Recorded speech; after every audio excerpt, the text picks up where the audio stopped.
Sache Mojos. Buen día, señoras.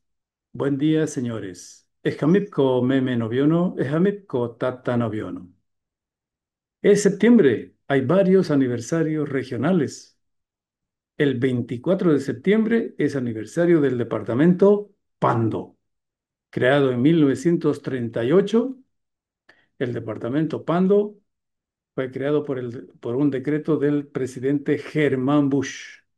Septiembre, el 14 de septiembre es fiesta del departamento de Cochabamba.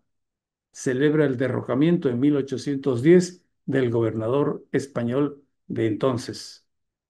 Y septiembre, 24 de septiembre es cumpleaños de Santa Cruz, por la destitución en esa fecha de 1810 de la autoridad española en esa región.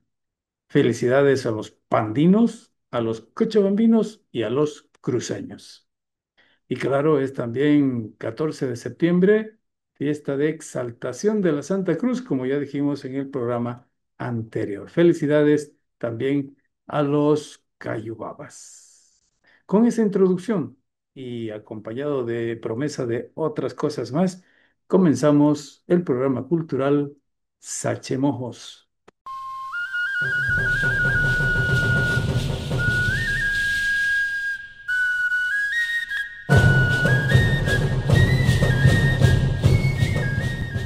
Agradecemos a Radio Bellavista en Bellavista, provincia de Tenes, por transmitir este programa cultural. Radio Bellavista es dirigida por el amigo Juan Carlos Oliva.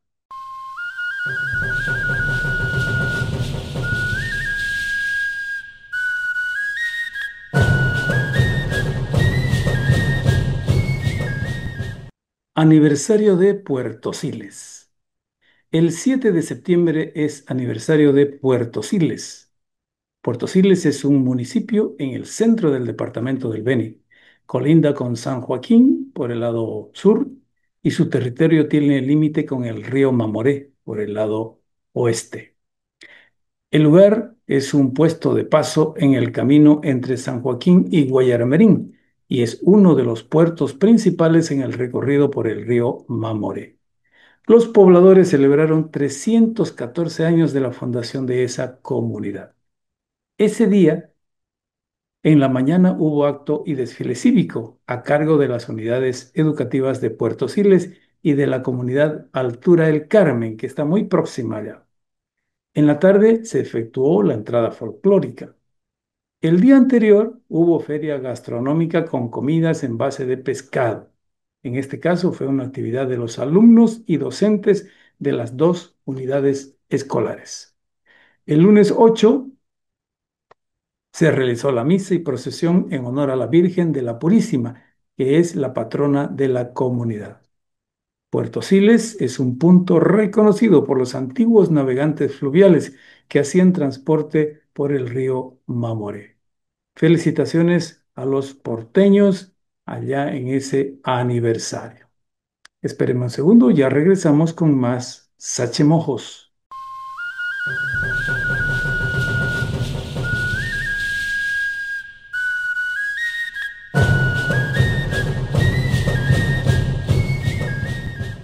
Resultados del Censo de Población. El Instituto Nacional de Estadística, INE, ha divulgado el resultado final del Censo de Población y Vivienda del año 2024. El Beni tiene una población total de 488.260 personas. 488.000. Ese es el dato oficial. De ese total, 236.665 son mujeres.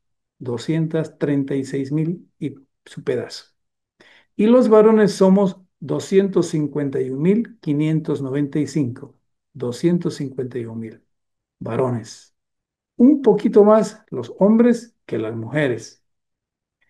Es la población de las 8 provincias, los 19 municipios y un territorio indígena que ya funciona hace un año. Como ejemplo de la población municipal, en Baures, vamos a tomar el ejemplo de Baures. Allá se cuantificó 7.488 habitantes, 7.488 en el municipio Baures. Fueron censados 4.309 varones y 3.179 mujeres. Total, 7.488 habitantes en el municipio de Baures. Otro ejemplo, en el territorio indígena multiétnico, TIM, se registraron 3.973 personas. De ellas, 2.138 son hombres y 1.835 son mujeres en el territorio indígena multiétnico. Entonces ya tenemos datos oficiales de la población del Censo de Población y Vivienda del año pasado. En el Beni, ya saben, 488.260 personas, que hasta ahora, un año después, ya deben ser un poquito más, deben ser 1.000 de repente más. Nos estamos acercando al 500.000 de habitantes. Unos datos interesantes que interesan a los interesados. Un juego de palabras para mencionar los datos referentes al Censo de Población y Vivienda del año 2024. Sigamos en el espacio cultural aquí, en la radio.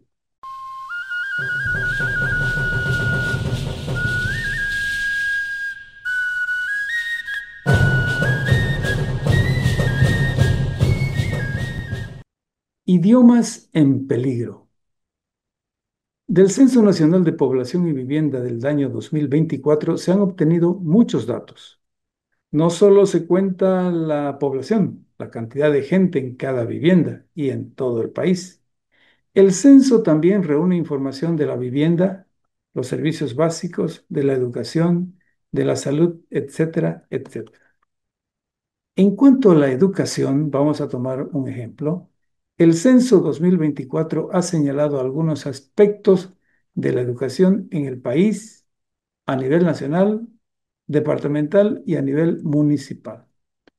Por ejemplo, en cuanto al idioma, el censo indica que 30 lenguas están al borde de la desaparición en Bolivia. Estos datos están reflejados en una nota publicada por la Agencia Boliviana de Información, ABI, que recuerda que en el país predomina el uso del idioma castellano, el idioma español. Pero en Bolivia existen al menos 36 idiomas nativos. De esos idiomas, el quechua lo hablan 1.360.000 personas. 1.360.000 hablan quechua. El aymara es utilizado por 770.000 personas, mucho menos que los quechuas.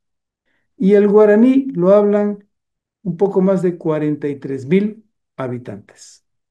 Quechua, 1.360.000, aymara, 770.000 personas, y el guaraní, 43.000 y poco más.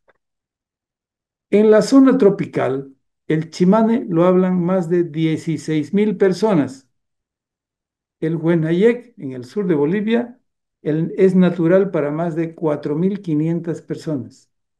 El mojeño trinitario, tanto en la capital como en muchas comunidades del sur, el Tignis especialmente, el mojeño trinitario es utilizado por 1.800 personas hablantes. Estos datos corresponden a los idiomas hablados, utilizados, conocidos en los pueblos indígenas del Beni y de Bolivia. Los otros son parte de la cultura de pequeños grupos. Por ejemplo, según el censo 2024, hay solamente 9 canichanas, 9 indígenas canichanas que hablan realmente su lengua nativa. Otro grupo, hay 7 habitantes cayubabas de Exaltación de la Santa Cruz que dominan el idioma antiguo, el cayubaba.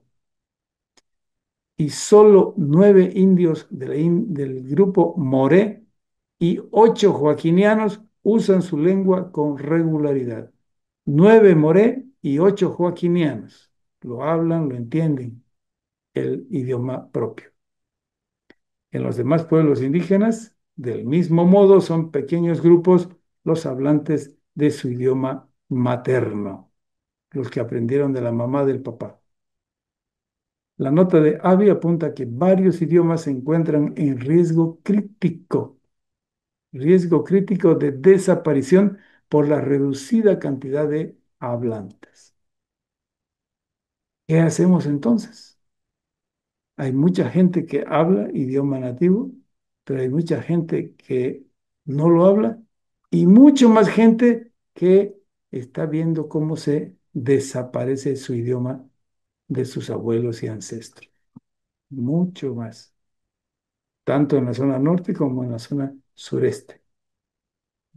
Es la realidad que ha mostrado el Censo Nacional de Población y Vivienda en cuanto a el idioma. El idioma. Repetimos, entonces, el censo ha indicado que 30 lenguas están al borde de la desaparición, porque hay poca gente que lo habla y cada vez menos eh, hijos, nietos están aprendiendo de sus padres y de sus abuelos. Una situación verdaderamente crítica.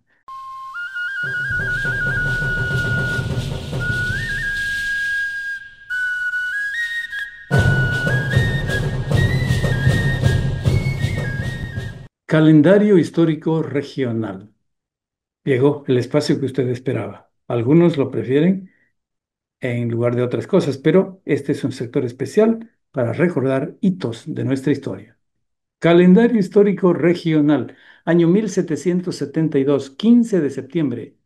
Por cédula del rey de España Carlos III se dispone la separación de las provincias Mojos y Chiquitos en la colonia de América, cada uno a cargo de un gobernador militar.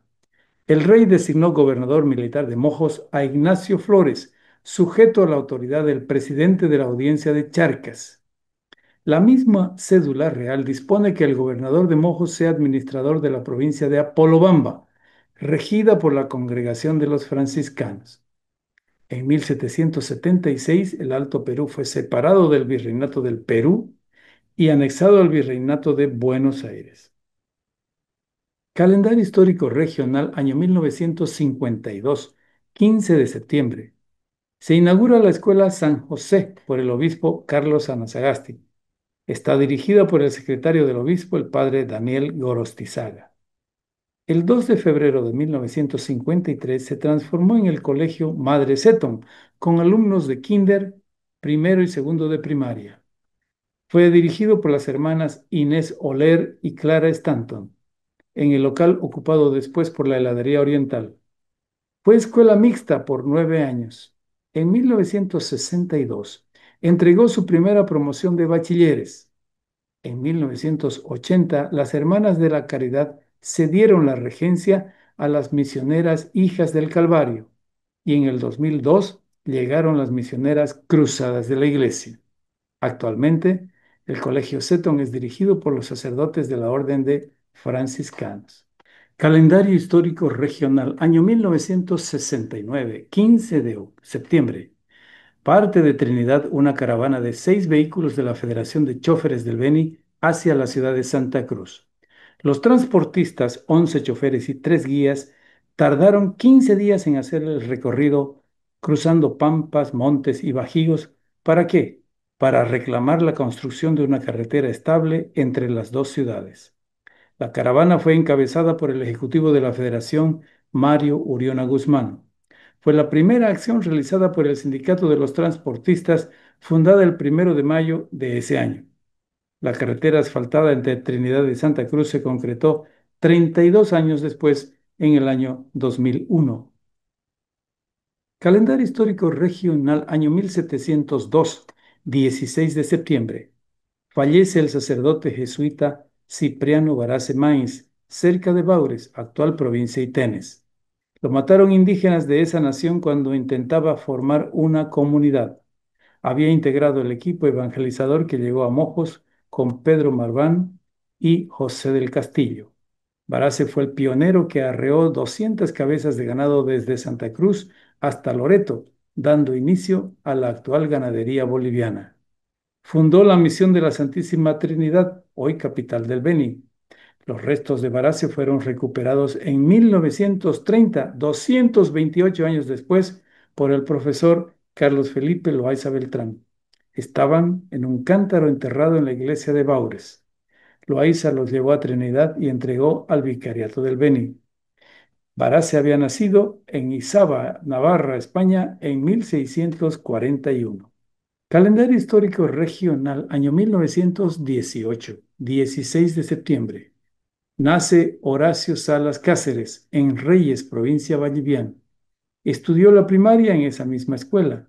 Fue maestro rural primero en la misión indígena Ibiato y posteriormente en Casarabe. Por su dedicación llegó a ser secretario y director del núcleo indigenal de Casarabe. En ese puesto colaboró con el antropólogo Alan Holmberg, autor del libro Nómadas de Arco Largo, sobre la vida del pueblo sirio-no. En Trinidad fue parte del Comité Pro Universidad Beniana. Ejerció como profesor de la Escuela Fátima. Falleció en la ciudad de Santa Cruz en 1991. Sus restos descansan en Casarabe junto a los de su hijo, el poeta Edwin Salas Russo.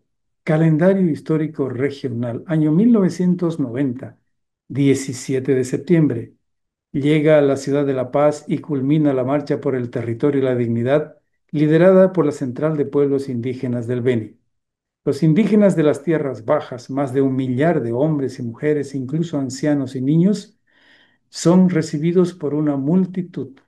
Habían transcurrido 34 días desde su partida en Trinidad el 15 de agosto. En la Plaza Murillo, donde está el Palacio de Gobierno, ingresan a la Catedral Católica para asistir a una misa de bienvenida. Varios días después, el presidente Jaime Paz Zamora firma decretos que reconocen los territorios comunitarios de origen reclamados por los pueblos de tierras bajas. La marcha por el territorio y la dignidad se convirtió en un emblema de los indígenas. Calendario histórico regional. Año 1968, 18 de septiembre. Es la fecha de una carta del senador Napoleón Solares Arias, yerno de Nicolás Suárez Callaú y a la vez gerente de la Casa Suárez. Esa carta es enviada al Comité Cívico del Beni. En ella, Napoleón Solares explica por qué firmó el convenio que anula el pacto de caballeros entre Beni y Santa Cruz por la regalía petrolera del 1%. El convenio había sido acordado en la Convención Nacional de 1938. La Brigada Cruceña había logrado convencer a los diputados venianos y del territorio de colonias encabezados por Solares a cambiar el destino del 1 millón de libras esterlinas con el que se debía construir un ferrocarril Madera-Mamoré y destinarlo al ferrocarril Corumbá-Santa Cruz.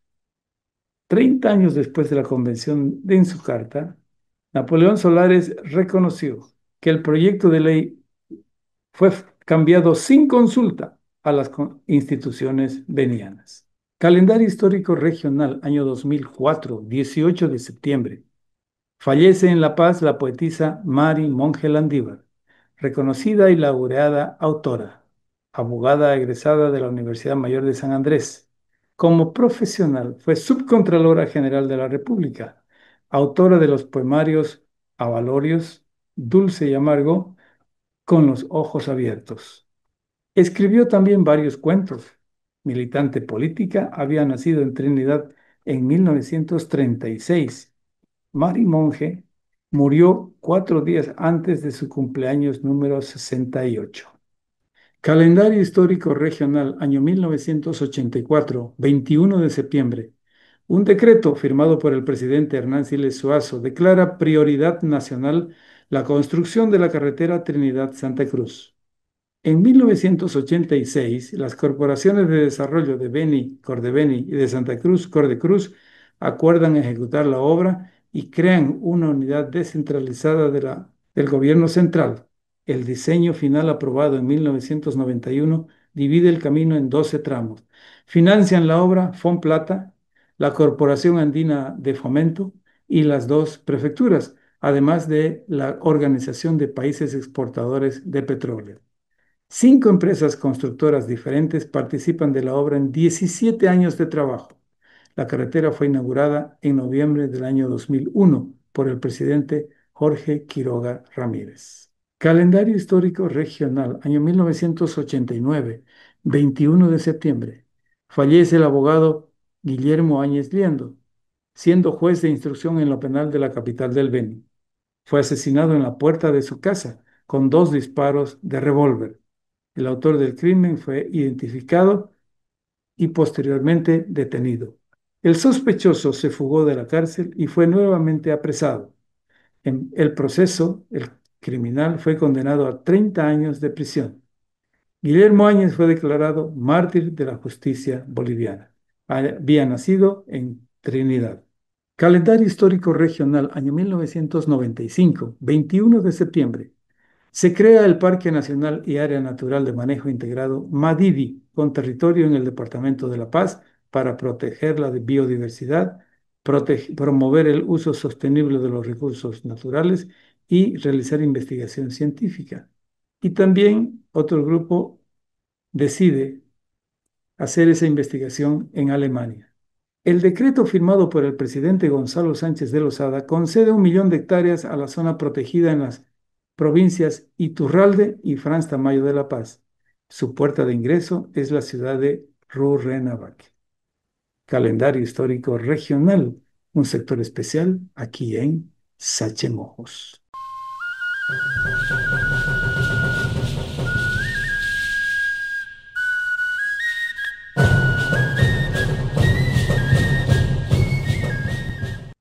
Centenario de un autor crítico. En el ambiente cultural desarrollado en el Beni existe un nombre destacado, entre los varios, entre los muchos que existen. Es el nombre de don José Monje Roca, poeta, periodista, político, militar. Nació en Trinidad un 13 de septiembre de 1925. ¿Sí? ¿Se dio cuenta? 13 de septiembre de 1925. Exactamente hace 100 años. Se ha cumplido el centenario del natalicio de José Monje Roca. Según el Diccionario Cultural Boliviano, José Monje Roca dedicó su vocación literaria a la poesía y al cuento esencialmente. Su primer poemario fue Poemas de amor, de lucha y de esperanza. Se publicó en 1977. También editó 2 libros de cuentos, Camina, caminante, camina, en 1989 y Del fusil a la rosa en 1993. En el libro Perfil de la poesía veniana de don César Chávez Taborga, se dice que Monje Roca escribió con tal frescura y con tal originalidad que es como si pintara un cuadro a colores. Don César Chávez y José Monje fueron muy amigos, se dice en la familia. El autor fue, como dijimos, militar de profesión y sufrió el rigor del exilio, las diferencias políticas. Uno de sus poemas precisamente titula Exilio, que lo tomamos del libro de don José Chávez, Perfil de la poesía veniana, y dice un párrafo. Entonces la patria se hizo grande, inmensamente grande. Comprendí que las únicas fronteras son el azul del cielo y los rotundos mares de horizontes lejanos. Me sentí más hombre, más humano, más sensible al dolor ajeno, más hermano de los hombres. Poema Exilio de José Monje Roca. En un próximo programa les prometemos vamos a dar más de la vida del ilustre poeta José Monje Roca, nacido en Trinidad y residente en varias ciudades del país, cumpliendo su misión militar.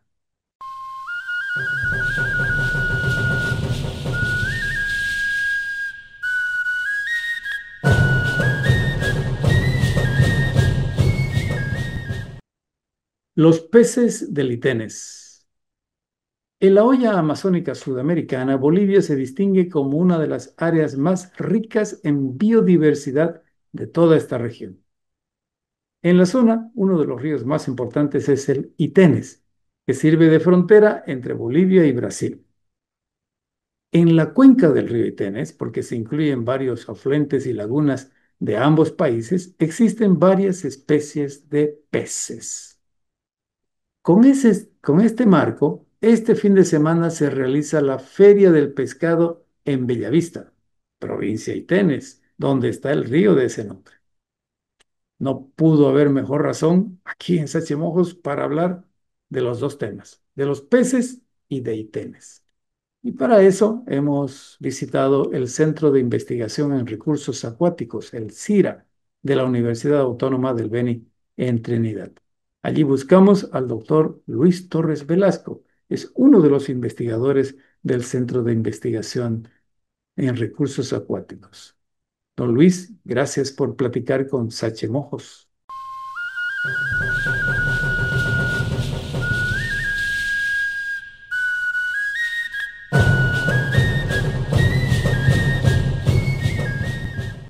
Queremos trasladarnos, en realidad ya nos trasladamos al Centro de Investigación en Recursos Acuáticos de la Universidad Autónoma del Beni, el CIRA, para entrevistar a un experto en peces. Quiero dar la bienvenida y agradecer la recepción aquí en el CIRA al doctor Luis Torres Velasco. Gracias por recibirnos. Bueno, el agradecido soy yo por la oportunidad que se me brinda en este momento para dar a conocer a la población en general y al país sobre la ictiofauna amazónica y en particular en este caso de la ictiofauna de la cuenca del río Itenes. Agradecido a nombre del Centro de Investigación de Recursos Acuáticos. Gracias, doctor. Precisamente del río Itenes, la cuenca del Itenes, queremos abordar ahora, quizá un poco rápido, pero con precisión. Así. Cuénteme primero dónde se encuentra la cuenca del Itenes y el río Itenes.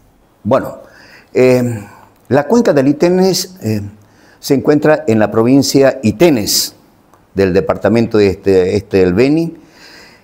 El río Itenes, propiamente dicho, nace en Brasil, pero en nuestro territorio, en nuestro país, nace a la altura del Parque Noelquen Mercado.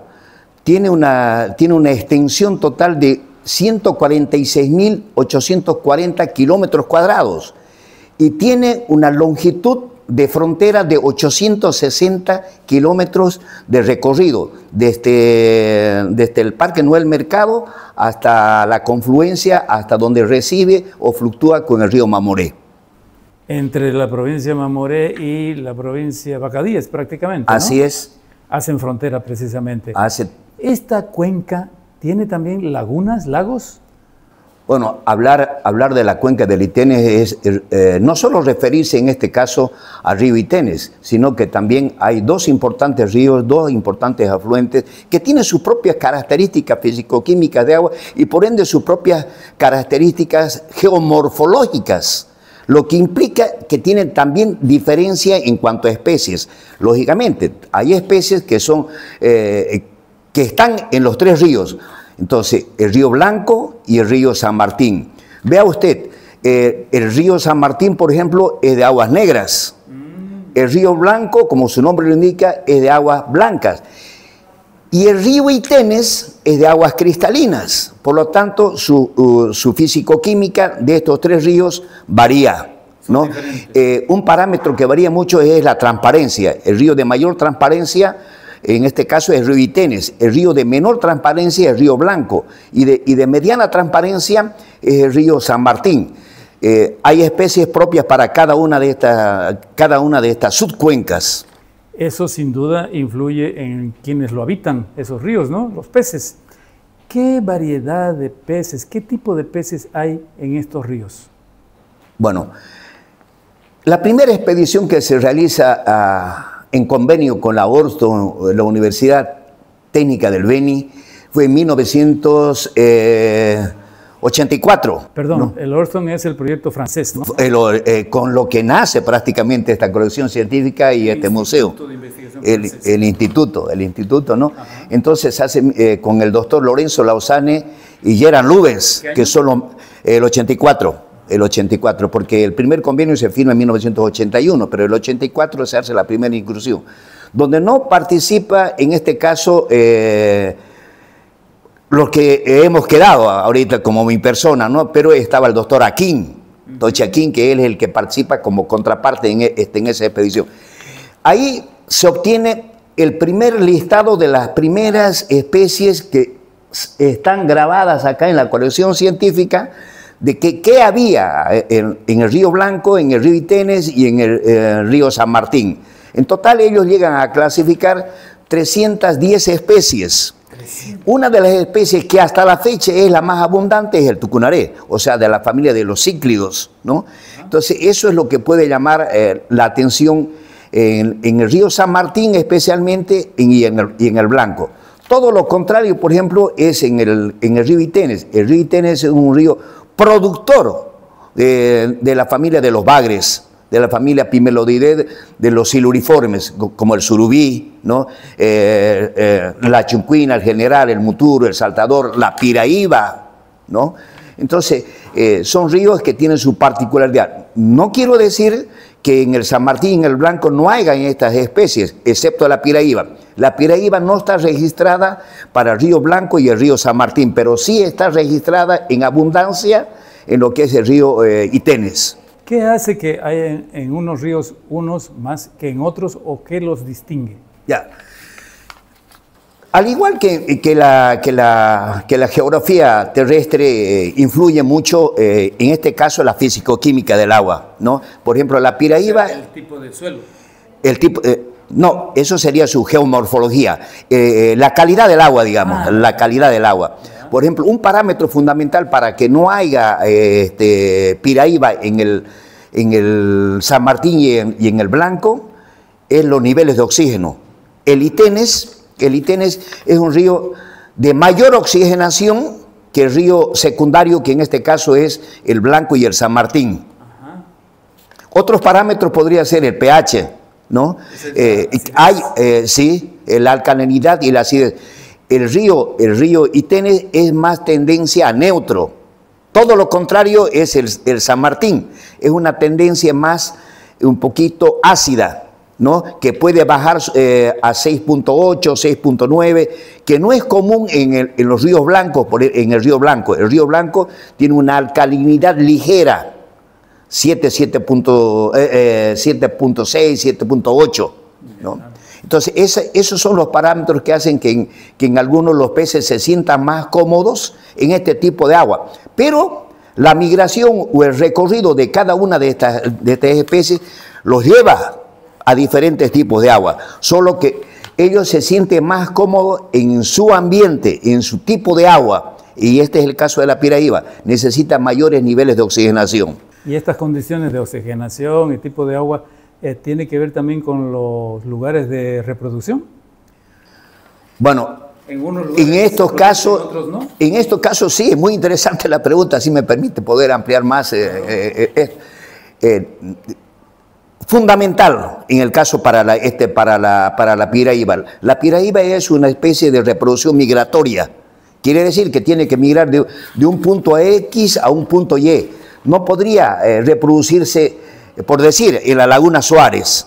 Ella tiene que salir de la Laguna Suárez y hacer su gran recorrido. La piraíba migraba desde el Amazonas, pasaba al Madeira y se encontraba con la cuenca del Itenes, con la cuenca del Mamoré y con la cuenca del Beni y Madre de Dios. Entonces, eso hace que ellas necesiten necesariamente buscar lugares de reproducción con altos niveles de oxigenación. Vamos a hacer una aclaración, ya que lo menciona tanto, piraíba. Dígame alguna característica, cuánto tamaño alcanza, cuál es su peso máximo, promedio. ¿Qué es la piraíba? La piraíba es la especie más grande de piel o cuero. Están registrados en el Centro de Investigación de Recursos Acuáticos y en el de mayor colección en el Museo de Manaus, una piraíba que ha llegado a pesar 400 kilos, 3 metros 80. Nosotros acá tenemos un registro de 180 kilos, 2 metros 10. Ahora, otra cosa ya es lo que los pescadores puedan contar, pero nosotros, avalado por nosotros, Eso es. Puede tener un peso que está alrededor de lo que están en cuanto a su comercialización, arriba de 80 kilos. Este fin de semana en Bellavista, que es una población de la provincia de Itenes, se realiza la anual Feria del Pescado. ¿Qué relación tiene la Feria del Pescado con esta realidad piscícola de esa provincia? Bueno, la Feria del Pescado, ubicada en Bellavista, brinda una magnífica oportunidad para que el turista, el mismo veniano, ¿no? El mismo veniano pueda deleitarse con una de las especies más tradicionales en cuanto a la pesca deportiva y en cuanto al plato, el tucunaré, cicla, monóculo, ¿no? Es un río productor de tucunaré. Y a quién no gusta un plato de tucunaré, pero no solamente en este caso de tucunaré, ¿no? Está pacú, surubí, tambaquí, las petas, ¿no? Y ahora también el paiche, ¿no? Hay mucho comentario sobre el paiche desde hace una década más o menos, un poco más, que es una especie, primero, gigante y segundo, invasora. ¿Qué nos puede decir del paiche? Bueno, el paiche es tan nativo como el pacú, el tambaquí, el surubí, la chuncuina, las pirañas, el tucunaré y todas las especies que ustedes pueden conocer como el buchel, el bentón, el yayú, ¿no? No es de la única especie creada en Sudamérica, amazónicamente, este laboratorio, es el tambacú, es el cruce del pacú con el tambaquí. El paiche también no es originario de nuestras aguas, Juan Carlos, ¿no? Nosotros tenemos especies propias de nosotros, por decir una especie, Creagrutus veni. Creagrutus veni solamente existe en el río Beni. No existe en los demás países. ¿Cuál es el nombre común de eso? Sardina. Sardina es un pez chiquito, ¿no? Yeah. Pero hay otras más, ¿no? Eso se me viene, ahorita está a la mente. Entonces, el paiche ha existido siempre en el Perú, en el Brasil y también en las Guayanas, porque la cuenca amazónica, ¿no?, está drenada desde las Guayanas, Colombia, Venezuela, Ecuador, Perú, Bolivia y Brasil, claro, ¿no? Entonces es grande la cuenca amazónica, tiene muchos kilómetros de recorrido, pero la cuenca amazónica misma nuestra nace en los Andes peruanos también. Entonces, lo que pasa es que el paiche hace una invasión de nuestras aguas en la década del 70 por el río Madre de Dios, en la provincia Maldonado, Perú. La historia cuenta, narra la historia, que los peruanos lo trasladaron de un cuerpo de agua a otro cuerpo de agua que está cerca al río Madre de Dios. Y la dinámica de nuestras aguas, de las aguas amazónicas, pues, es imparable, la fuerza y el poder que pueden tener. Entonces, hubo una inundación cíclica. Las inundaciones cíclicas son las que se realizan cada 10, cada 15 años, ¿no? Y nosotros, claro, ¿no? Entonces, esas aguas rebalsaron y por supuesto salió el paiche y llegó al río Madre de Dios. Desde ahí comienza la invasión o a ocupar espacio físico en nuestras aguas el paiche. ¿Es verdad que es grande?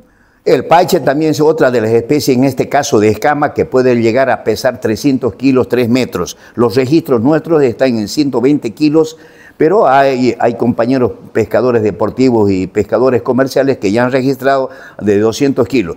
La invasión, ¿no?, o la ganancia del territorio del paiche hasta el presente es que ya está en los 4 grandes ríos. Está en la cuenca del Itenes, y cuando digo en la cuenca del Itenes estoy hablando en los ríos secundarios también. Está en la cuenca del río Madre de Dios, por supuesto, es por donde entra. Está en el río Beni, está en el Orto, en el Tahuamano, Manuripi, y está en el río Yata. ¿Y el Mamoré? Y el Mamoré también. Entonces, aquí hay una pregunta que siempre nos hacemos y es mi propia hipótesis mía. ¿Qué lo va a detener en su recorrido al paiche? ¿Qué? Una barrera física como una cachuela. No tenemos grandes cachuelas. Cuando esto se inunda es todo un espejo de agua. Entonces desaparecen los pequeños saltos que puedan haber. Entonces, decimos nosotros, probablemente sea la temperatura, porque el paiche es meramente amazónico. No aguanta tanto como el pacú o el tambaquí, por ejemplo. O sea, no puede llegar a las nacientes. Esperemos que no sea así. Hay otros investigadores que saben mucho más que nosotros. Es la capacidad que dicen ellos que pueda tener de adaptación.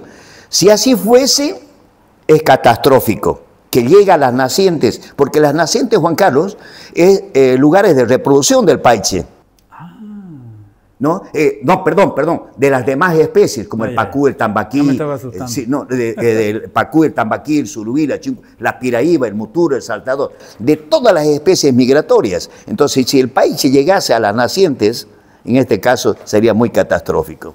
Bueno, hablando de invasores y de riesgos, ¿qué especies, particularmente una o dos, están corriendo riesgo actualmente? Bueno, para no ser muy alarmista en este caso, no hay ninguna. No hay ninguna. Hay una estabilidad todavía, aunque hay las 4 especies más comerciales podrían llegar a la zona de riesgo. No es que estén en la zona, podrían llegar a la zona hablo claro, podrían llegar a la zona por la presión de pesca y por lo que en los últimos 10 años se ha aumentado, bueno, ha crecido la población, el consumo per cápita y ha aumentado la capacidad de captura o de pesca, ¿no? Entonces, vea, el pacú, el tambaquí, el surubí, la chuncuina, que son las 4 especies de mayor comercialización. Pero un tiempo hubo un programa que eso ha paliado, y eso nace del Centro de Investigación de Recursos Acuáticos, no decir muy bien. Al pescador comercial hay que darle una alternativa, y la alternativa era que ellos también puedan criar, pero lamentablemente no ha habido el seguimiento de esos programas. Hacer pozas, tener criaderos de pacú y tambaquí para que la presión de pesca de estas principales especies comerciales disminuya. La presión, ¿no?, de la pesca en el río. En el río. Bueno, y a propósito, ¿qué se espera de las normas, de la regulación? ¿Puede contribuir a frenar esto? Bueno, usted tocó el nervio prácticamente de esto, ¿no? Hablar de esto y hablar con sinceridad, ¿no? Lamentablemente, hasta la fecha, no hay una buena normativa. No hay una normativa. ¿La veda no sirve bueno, existe una veda que cuando mi persona fue director del Centro de Desarrollo Pesquero, la denominamos la veda parcial. ¿Pero en qué consistía la veda parcial? En que el pescador local podía pescar estas 4 especies y otras más, pero para la comercialización local, no para vender a Santa Cruz, Cochabamba, La Paz, que son los principales mercados. Yo le estoy hablando de esto desde el 82, 83, mire usted, de cuando fui director, ¿no? Desde ahí yo le he creado esta veda. Y ahora yo la denomino la veda parcial mentirosa. ¿Por qué?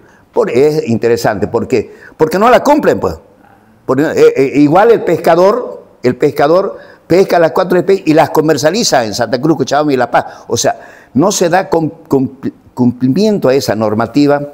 Y el reglamento actual, ¿no?, es muy flexible en eso, ¿no? A mi gusto, y al gusto creo de la mayoría del Centro de Investigación de Recursos Acuáticos, debería haber una veda total, se debería normal. Lamentablemente hasta ahora no hemos podido concientizar al pescador comercial a que tenga la conciencia que es ya necesario a que haya una veda total, ¿no? Quiere decir que en el momento de la reproducción no se lo pesque. ¿Y qué son? Noviembre, diciembre, enero y febrero, son 4 meses. En estos 4 meses ellos están dando una veda parcial. Y eso no es suficiente. Para mí no es suficiente. Esos meses son los de reproducción. Niveles altos de agua. Son los niveles de alto, ¿no? Sí. Ahora, otro mes que podría ser de una pausa en cuanto a su captura, en cuanto a la pesca, sería cuando ellos están migrando, el mes de junio, julio. Entonces, para el pescador es tremendamente fácil pescarlos. Entonces, no les están dando lugar a esa población de pacú, tambaquí, surubí, chuncuina, sábalo y otras especies que lleguen a su lugar de reproducción. A medio camino le están pescando, ¿ves? Entonces, pero repito, no hay ninguna especie que aún esté en peligro de extinción, como para que ya lancemos la alarma que esté en el libro rojo, por ejemplo. Pero en el mismo libro rojo dice, estamos muy cerca de esa barrera. Me quedo con esto último, que lo mencionó antes, que estamos en una situación todavía expectable, podríamos llamarle, sobre la ictiofauna en el departamento del Beni en general. Así en particular del Itenes. Así es. Sus palabras finales sobre el tema. Bueno,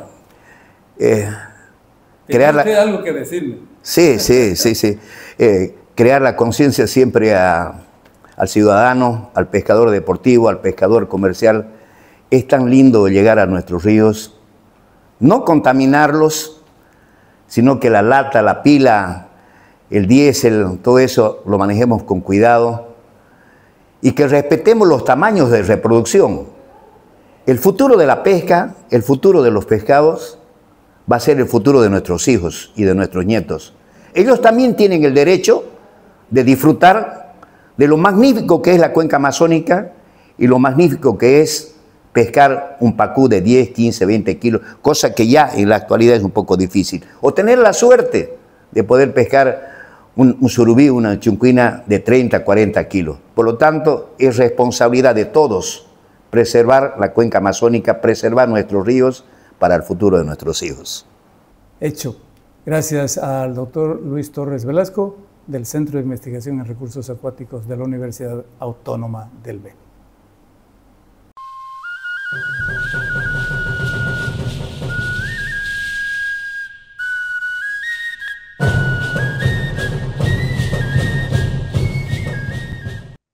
Terminamos. En una semana tendremos más temas del ámbito cultural para ofrecerles. Gracias por seguir el espacio. Brusurupaya meme noviono, Brusurupaya tata noviono, Bimocarine tepona semana.